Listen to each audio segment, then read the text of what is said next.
It's 3 weeks before the Q3 board meeting, and the sales pipeline looks, well, it looks flat. And suddenly, everyone in the executive suite starts looking at the marketing manager like they've committed a crime. It's the classic scapegoat play, right?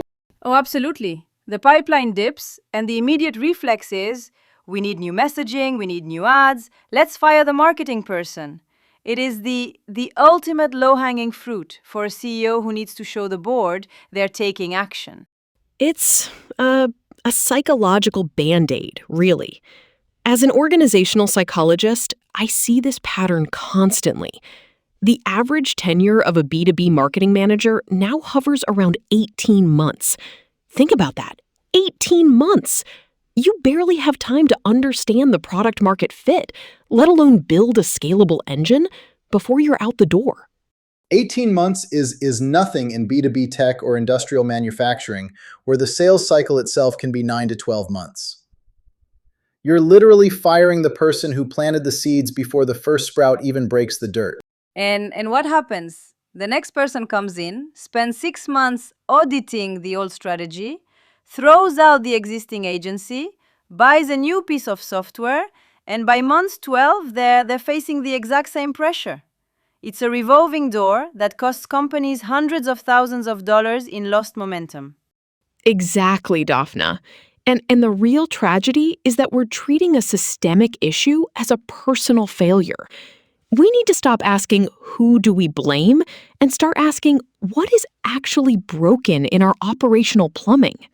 Yes, it's about moving from emotional reaction to a cold, hard diagnostic. Before a CEO signs that severance package, they need to run a rigorous audit. We've structured this into 5 core tests. If you can't answer these 5 tests honestly, you aren't fixing your marketing, you're just creating a new vacancy. Welcome back to MATCH B2B Insights. I'm Benny Fluman, CEO of MATCH B2B, and today we are going deep into the boardroom dynamics of marketing performance. We aren't here to give you generic HR advice or talk about brand awareness vibes. We are talking about revenue systems, structural alignment, and executive decision-making. And I'm Dr. Alexandra Sterling.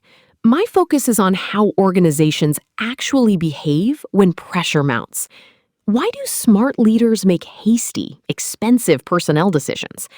How do we build cultures where performance is measured objectively, rather than by who has the most convenient excuses? And I'm Dafna Cohen. I look at this from the perspective of infrastructure and plumbing. If the marketing manager doesn't have the right tools, the right data, or a clean handoff to sales, even a superstar is going to look like a failure on paper. Let's look at the mechanics of why these systems break down. Perfect. So let's lay out the framework. We've developed a 5-part diagnostic test that every CEO must run before they make the decision to fire their marketing leader. If you fail even one of these tests, the problem isn't your marketing manager, it's your business model, your culture, or, well, you. Let's start with test number 1, goal and metric stability.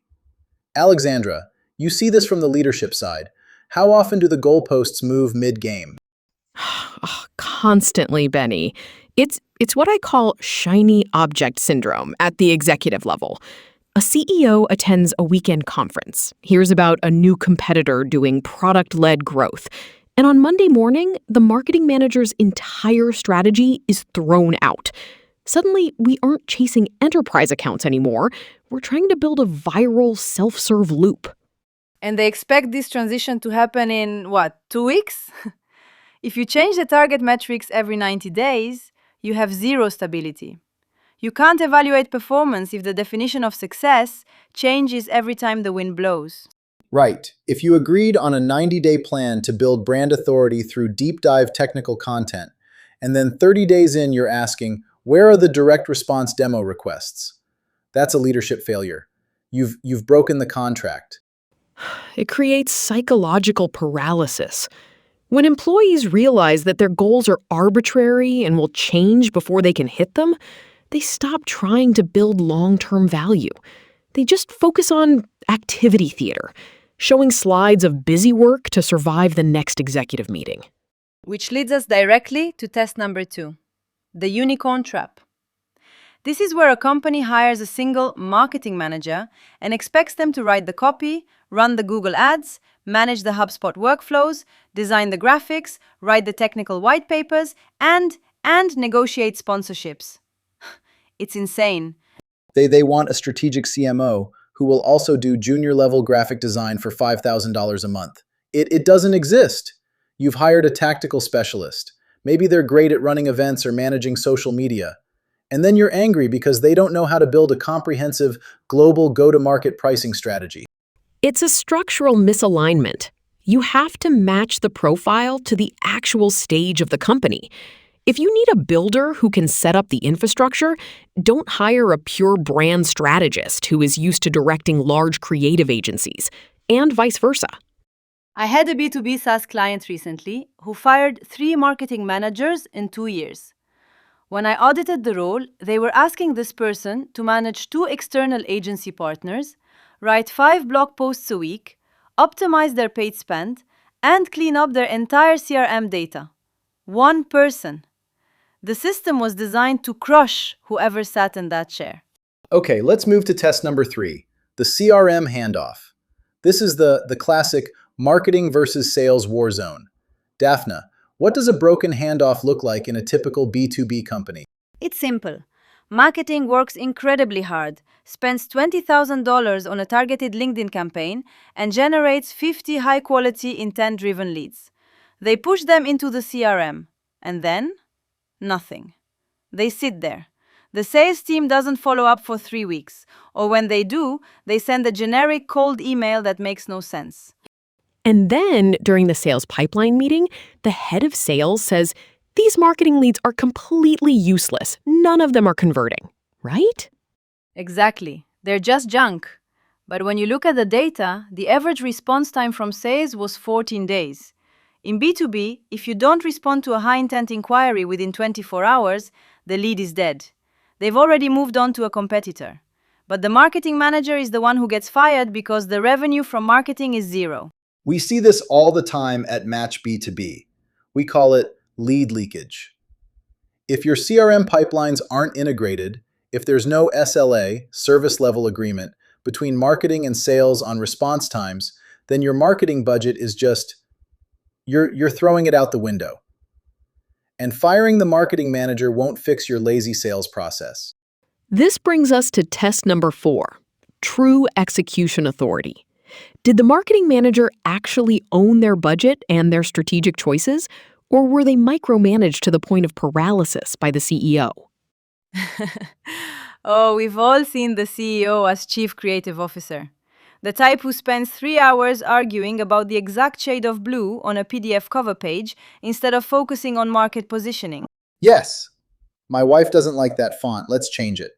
If the marketing manager has to get approval from 3 different non-marketing executives just to publish a single LinkedIn post, their execution velocity drops to 0. They become order takers. They stop taking risks. They stop innovating because it's easier to just do what the boss says, even if they know it won't work. It's a control issue.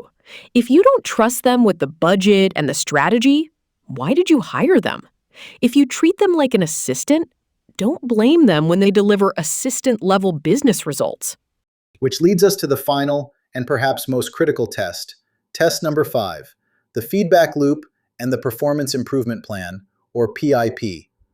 But I don't mean the HR paper trail PIP where you're just documenting a paper trail to avoid a lawsuit.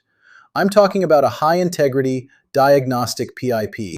Yes, a strategic PIP is not a death sentence. It's a laboratory experiment.